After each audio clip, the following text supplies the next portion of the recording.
Today's evening devotional. 7 last plagues begin to fall. And I heard a great voice out of the temple saying to the 7 angels, Go your ways, and pour out the vials of the wrath of God upon the earth. Revelation chapter 16 verse 1. When Christ ceases his intercession in the sanctuary, the unmingled wrath threatened against those who worship the beast in his image and receive his mark, Revelation chapter 14 verses 9 and 10, will be poured out.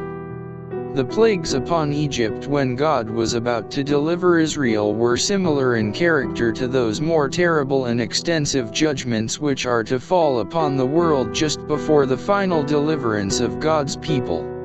Says the revelator, in describing those terrific scourges, there fell a noisome and grievous sore upon the men which had the mark of the beast, and upon them which worshipped his image.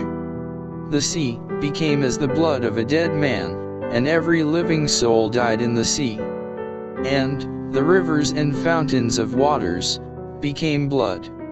Terrible as these inflictions are, God's justice stands fully vindicated.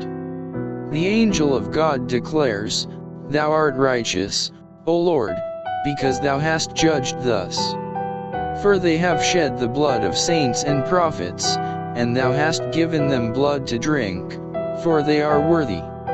Revelation chapter 16 verses 2 to 6.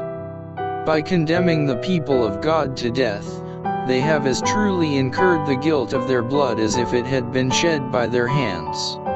In the plague that follows, power is given to the sun to scorch men with fire.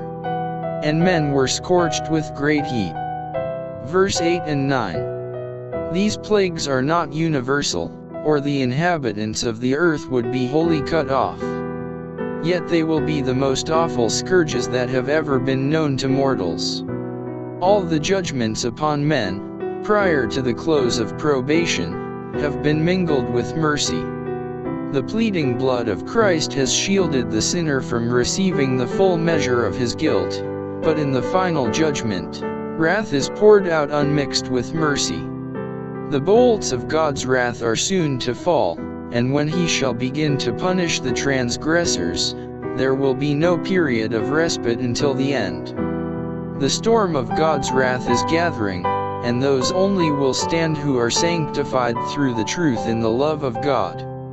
They shall be hid with Christ in God till the desolation shall be overpast.